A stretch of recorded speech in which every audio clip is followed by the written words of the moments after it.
Hello and welcome to Our Time. If you're a new viewer, yes, this is Malcolm and I'm Janice, and welcome. And on every program we have fascinating people talking about terrific stuff, and today Peter, our friend, is over there waiting to talk to, or explain what happens when somebody comes from another country here to Australia. How do they get language? How do they find where services are? And all of those things that you need to know. Right. And our very good friends Kimberly and Sarita, our nutritionist friends. And they're talking about genes, not the ones you put on your legs, but the other type of genes, and how nutrition can alter the effect that genes have. So, right now, here's Peter. Thanks, Malcolm and Janice. Joining us next on Our Time is Jana Varasi, who's a Multicultural Service Officer with the Department of Human Services. Welcome to Our Time, Jana. Thank you. Thanks, Peter. Tell us what you do and why we need people like you in the Human Services Department. Well, I will. So I'm a Multicultural Service Officer, as you've just said, and my role is to link our department, that is Centrelink Medicare, Child Support, to people from diverse cultural and linguistic backgrounds. So there I'm talking about migrants and refugees.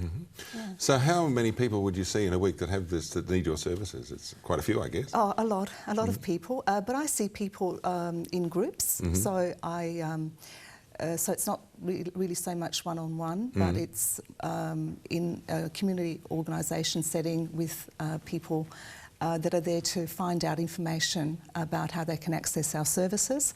So there will be a lot of people each week, month, etc. So people that come here and don't speak English, and you guys obviously put them at ease and point them in the right direction to the services that you do offer, because it's pretty scary if you come in from somewhere. Yeah. That's right, exactly. Imagine, I imagine myself when I talk to people from different backgrounds about how I would feel when I go, if I were in a different country and I didn't know the language or the customs.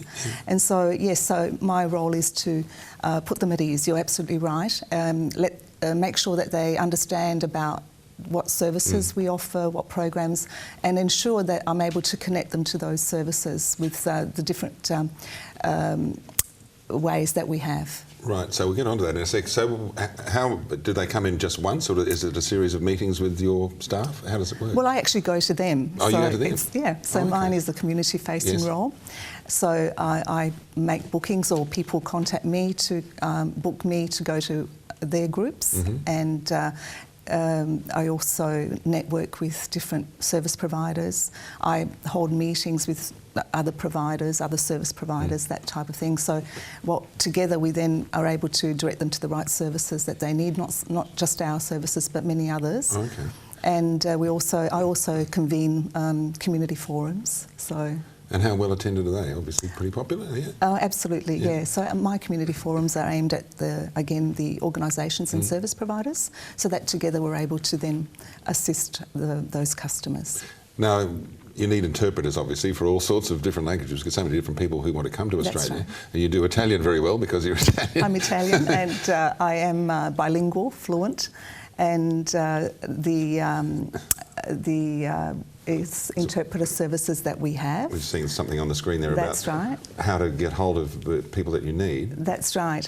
So we have interpreters in many different languages. In fact, we have a national register of interpreters. And yes, we have about 3,000 interpreters on our books. Really? Yes.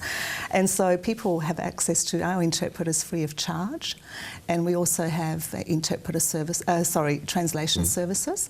But just coming back to speaking with us, we also have a multilingual phone service. Okay. I don't know if you were aware of that. No, tell us all about it. Yes, I'd love to. So our multilingual phone service is our one number nationally, and that's 131202, I think. Yes, you can see it up on the screen. On the screen. So people don't actually have to physically go in, they can do all this over the phone, is that That's how it right, works? yeah. So they can ring 131202, and the number is available from 8 o'clock to 8 a.m. to 5 p.m. So when people arrive in Australia, or arrive in any of the capitals, and do you contact them or do they contact you? How does that interaction start? Well, when people arrive, it depends, because migrants are actually pretty self-sufficient. They decide to come to Australia, they arrive and they locate their services. Sure. With refugees, it's quite different, and there are organisations that assist them upon arrival, and we're one of the first ports of call, if you like, after arrival, so that we can assist them with putting their services in place. How to get into the community and to learn how life is in Australia. That's right. And so apart from the service, well, providing them with links to our services, we also tell refugees and migrants about how to connect with English classes, for example. So there's an adult migrant English program that is funded by the Department of Immigration, and so they then are able to access the English classes that way. And most of this stuff is free? It's the government subsidised thing? Did you pay for any of this stuff? Or is it well, all... there's the Adult Migrant English program, which is a free program for most migrants, and definitely all refugees. Yes. But then there are other services that we might connect, say, people from refugee backgrounds to, such as if they have suffered torture or trauma, then we can connect them to the appropriate services to assist them there. So a lot of people wouldn't know about this. I mean, years ago, there was Nino Culotta. There, a weird mob. People would come over from Europe and not speak English, and the patriarch of the family to this day often didn't speak English, and Correct. the children did all the time, but That's right. Mama and Papa didn't bother. So this is a fantastic thing that you're offering, really. It is great. It is great. And in fact, I'm one of those people that you just referred to, that family sort of structure where I learnt English as a child, and then I assisted my family. So yes, it has changed quite a lot, and obviously there's many services available, and it's a great thing. So what about the community? Lots of things in the community. Do you go out and hold seminars, or not seminars as such, but what would you do? Yes, so information sessions, as I was saying earlier. So I, as an MSO, Multicultural Service Officer, so we provide these sorts of information sessions, so that's my responsibility. And there's a number of multicultural service officers in Adelaide, so I cover the Western area, and in fact nationally there's about 70 multicultural service officers, and my role and our role is to connect with communities in that community environment, to provide information to those customers. So I noticed you also sort of liaise with the TAFE organisations as well, because people need to be either retrained or to find a job or to get a position that they've already, like a job they've already had, a profession or trade. So you do that liaison as well? Yes, and it's one of the service organisations that we liaise with. So I liaise with the local TAFEs, and again with they have an English language program, not only for people when they arrive, as I mentioned earlier, but also ongoing so if people need more skills to be able to then get work, then it helps them to have a better understanding of English. Well, I was going to say, if you don't know, your English isn't that good, it's going to detract from your ability to find work, isn't it? That's right. So how long would these people be liaising with you when they come out? I mean, is it like a few months before they get sort of slot into the community, or is it weeks? Oh, it's ongoing. So it's ongoing, and it varies depending on the individual. So our department actually provides a referral to English classes long after the initial adult migrant English program. Oh, okay. Yeah. So who do you see more of? Is it these days because of the refugees we mentioned, and is it more migrants than refugees? What's the split? It's a combination. Really? It's a combination. As you said earlier, there are long-term migrants that still need those supports, and so we continue to do that. And there's the newly arrived migrants and also people from refugee backgrounds. So really it's about providing the right services, and that's where my specialty comes in, because I understand what their needs are.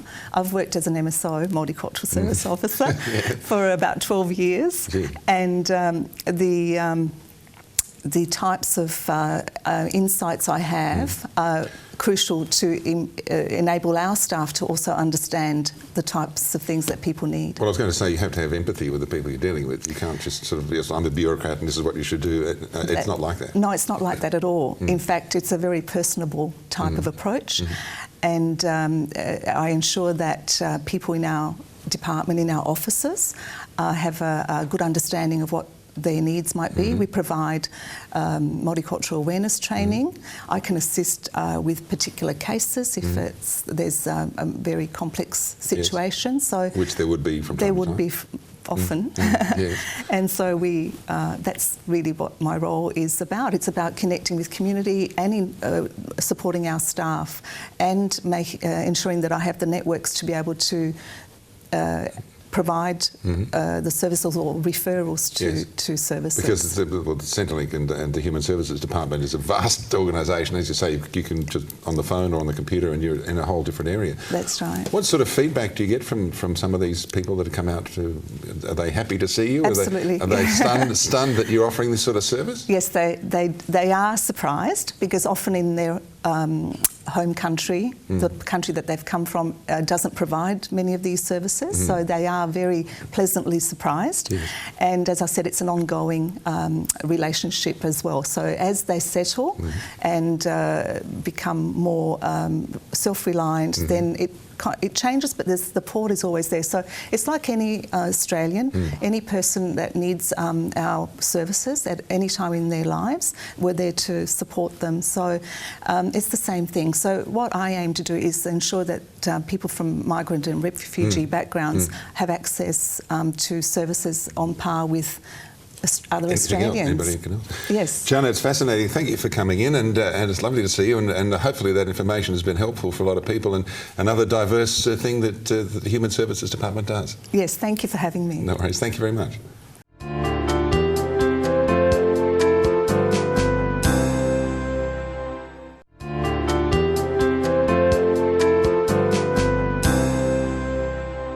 Welcome back. Welcome back. Welcome back. Welcome back. That was a good show, though. It was, wasn't it? That was lovely. You know, last week we were talking about genes, not the ones you wear, but the ones inside of you, the ones with the curly things and all the letters. Fascinating. And we were talking about folate. Yes. How's your folate? I'm not really sure. When were you checked I think I last? might get it checked soon. Okay. But we were lucky, as usual, to have Sarita and Kimberly Douglas. What's your name now? Because you Cooper. She's Mrs. Cooper. Yeah. Oh, Mrs. Cooper. I know. Okay. But last week we were talking about how real folate, really changes how we are. Yeah. But this week we're talking about... We're going to talk about a new disorder that's related to nutrition and genes again. So I've got a bit of a saying about this first of all, because I really want to explain. Your genes load the gun and your environment pulls the trigger. Okay, so I want to explain it because so many people come in and say, I've got the breast cancer gene, or I've got the Huntington's gene, or my whole family all carries this terrible gene. I know I'm going to get it. Just because you have the gene does not mean you're necessarily going to get the disease. Your environment is what triggers the gene to then activate. That makes sense. So it may be a virus, it may be bacteria, it may be an infection, it may be a trauma. So something that's just come to the forefront, which kind of fits with that saying, is a new disorder which is called pyrrole disorder or pyroluria. Now, this is a very interesting gene because you inherit it obviously from a parent or a grandparent somewhere in your gene pool, and what it does is it stays dormant till there's a trauma, usually in your childhood or in your teen years. You mean a trauma like an accident or... Now, it's usually an emotional trauma. Oh, okay. Now, it can be virally triggered. There are people who have that, but more than likely it's death of a loved one, starting school, bullying at school, a change of a school or a breakup with the first boyfriend. You know, there's some people that just don't go well. You know, they have a trauma. hang on to those. That's right, they have a trauma. Bottle it all up. And what we know is through trauma in your childhood or in your teen years, it could even be your first drug use or first binge drink where it triggers the immune system. And what this gene does is it basically blocks, as you go to make iron and hemoglobin on red blood cells, we all give off cryptopyrroles, or we nickname them pyrroles, and they're pesky little useless molecules, and most of us just wee them out. But for people with pyrrole disorder, the more stressed they are, the more they build up. And what they do is they bind in your body to zinc, to B6 and magnesium and render it completely useless. Good heavens. So it doesn't matter. No idea what's going on inside our bodies. Absolutely. So no matter how good mum's feeding the kids, there may have been a trigger of that gene which then renders all that nutrition useless, so you cannot get zinc, B6 or magnesium to that child or teenager or adult's brain, nervous system, and it has a profound effect. So the signs would be what, Sarita? So when you're looking at those specific vitamins and minerals, you're looking at B6, magnesium and zinc, they all have separate functions, I guess, in the body. So B6 generally is for it's a B vitamin, so it's energy. But then you're also looking at other hormones that it balances. So when you have a deficiency in B6, you might find yourself with a lot of anxiety or mood swings and things like that, where you feel quite down and fatigue. Zinc controls your immune system, so you're looking at how if you pick up viruses or infection quite easily, or you get the white flecks on your nails and that kind of thing. So it's an immune response is zinc.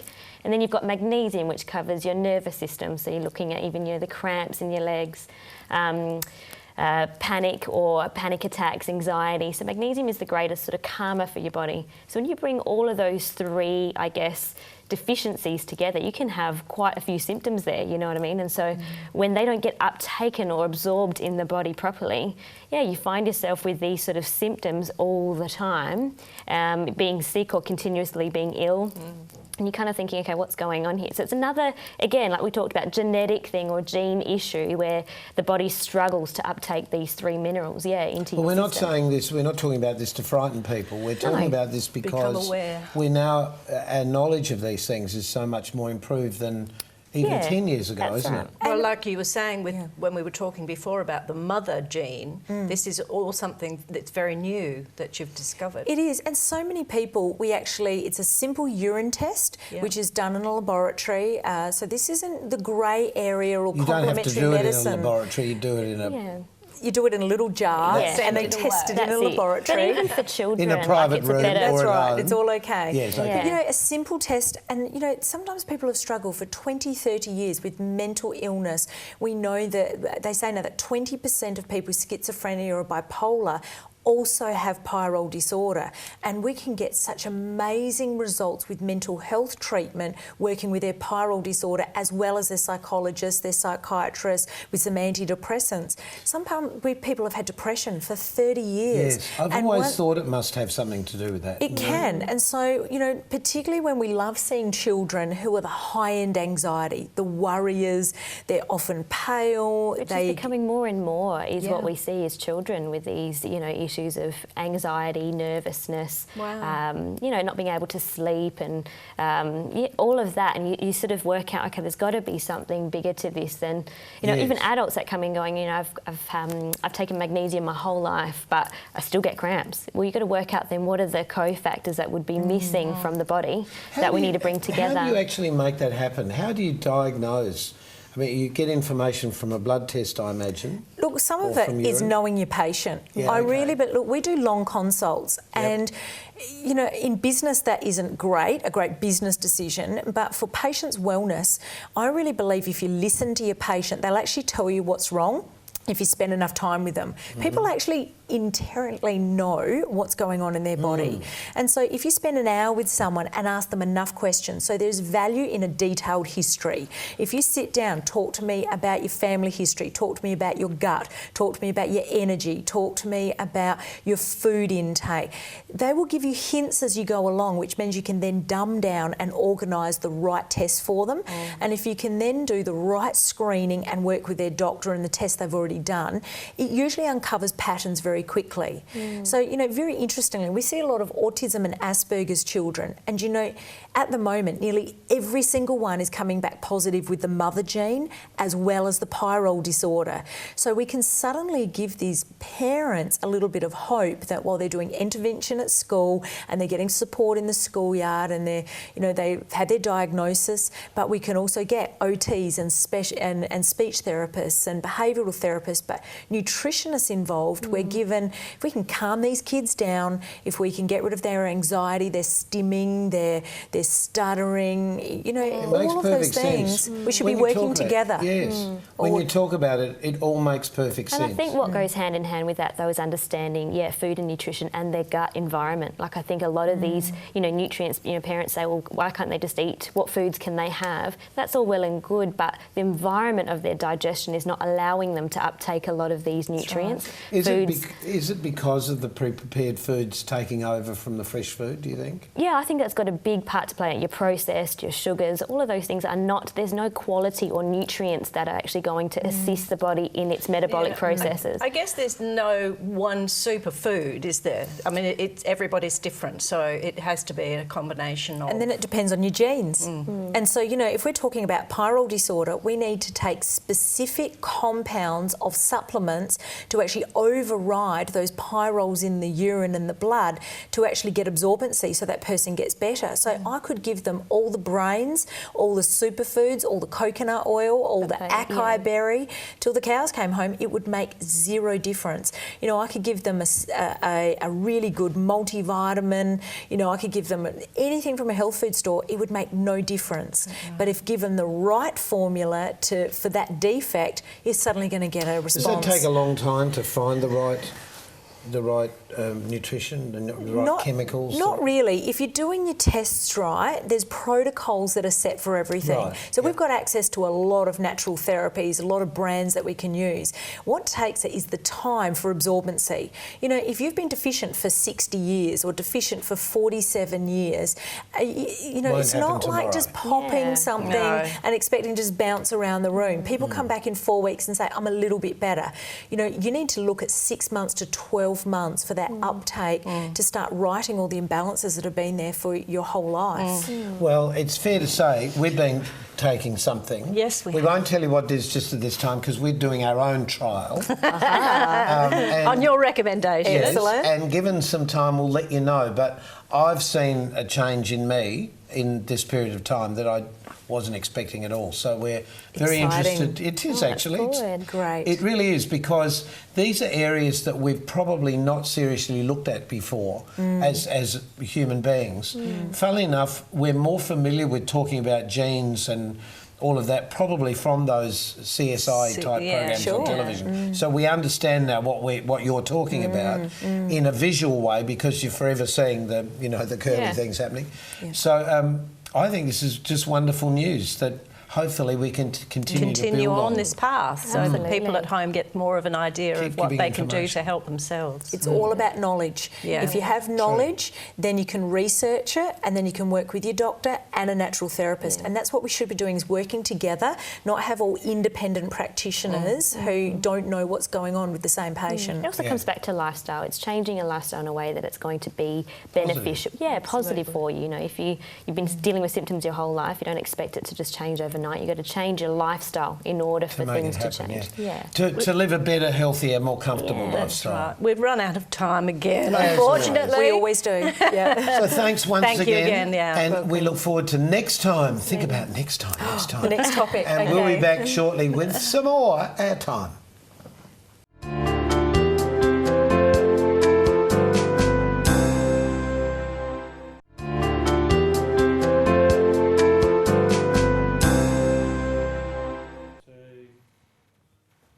So how are your genes, tight? Look, no, but doesn't it make you wonder what's going on inside your body? Do you know, it also makes me think Frightening. if people have committed a crime, all of those sorts of shades of different human nature, is that diet-related or gene-related too? So much more to learn. And you can do that by checking us out on Facebook. You can. Because on Facebook you'll also see the links to check out past programs on YouTube. And we'd love you to do that just in case you've missed any of our programs in the past. So until next time Thanks we for meet. your company. Hope you'll join us again. Keep yourself nice till then. Bye for now. Bye.